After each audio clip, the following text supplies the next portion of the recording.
Welcome all to AK Bio Lecture series. In this class, we will discuss one of the specialized cytogenetic technique named Premature Chromosome Condensation or PCC. You know that eukaryotic chromosomes usually condense during mitosis. And chromosome condensation is strictly regulated by cellular machinery including the MPF. When we discussed the cell cycle regulation, we discussed the role of MPF in M phase of the cell cycle.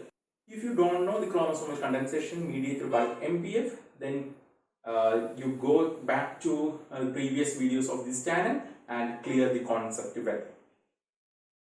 Occasionally, chromosomes condense outside of mitosis, that is M phase, under several circumstances.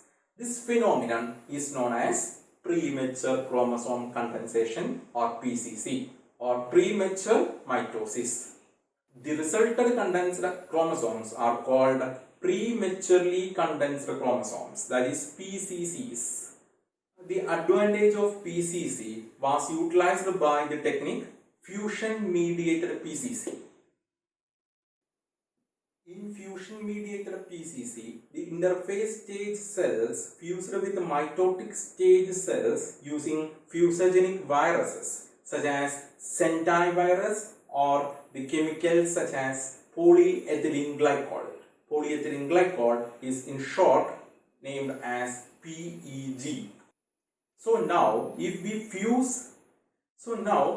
fuse one interphase cell with one M phase cell by using either virus or polyethylene glycol, what will happen is that now the interphase nuclei is exposed to activated MPF from the mitotic nuclei.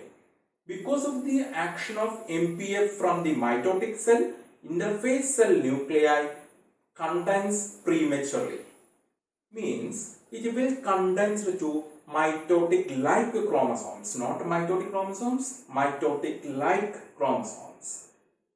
In this picture, you can see here two cells. One is interphase stage cell and another one is mitotic stage cell.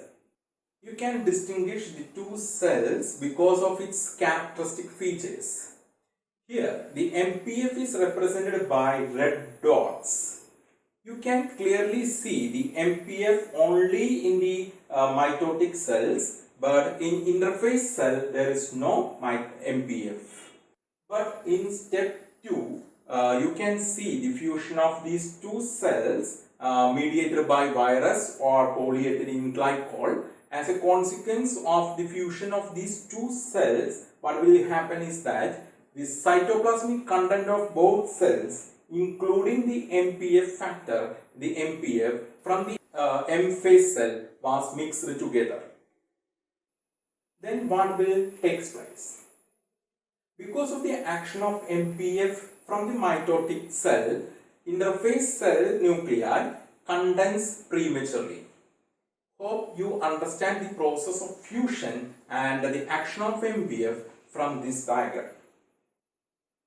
Thereafter, the advancement of cell fusion experiments, PCC technique has been recognized and utilized as a useful tool for chromosome analysis in wide area of fields such as radiation biology or chromosome science. Next is how PCC technique can be applied for the chromosomal assay in radiation exposure conditions. As you know, ionizing radiations induces different types of DNA lesions, mostly double-stranded DNA breaks.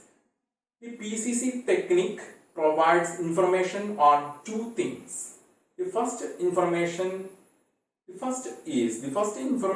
is on the initial level of chromosome breakage in interphase stage. The second information is on the rate and extent of chromosome break and repair after exposure to the radiation. Next, what is the methodology of PCC technique? First of all, collect peripheral blood mononucleated cells from the radiation exposed individual. The second step is collect mitotic Chinese hamster ovary cells.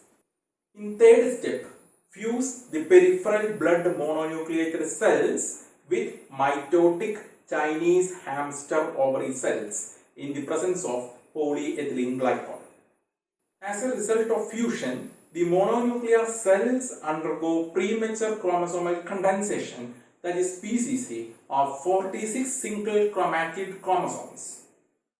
The preparations are then stained with ginseng and prematurely condensed chromosomes were counted.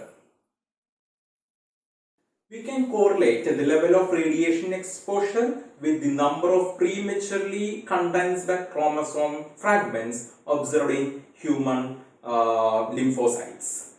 By this way, PCC technique can be used as one of the standard protocol for biological dosimetry.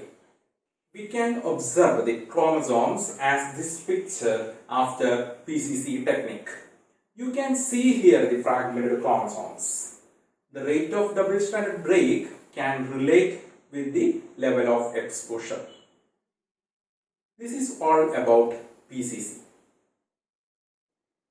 Hope all of you understand the topic well. Thank you.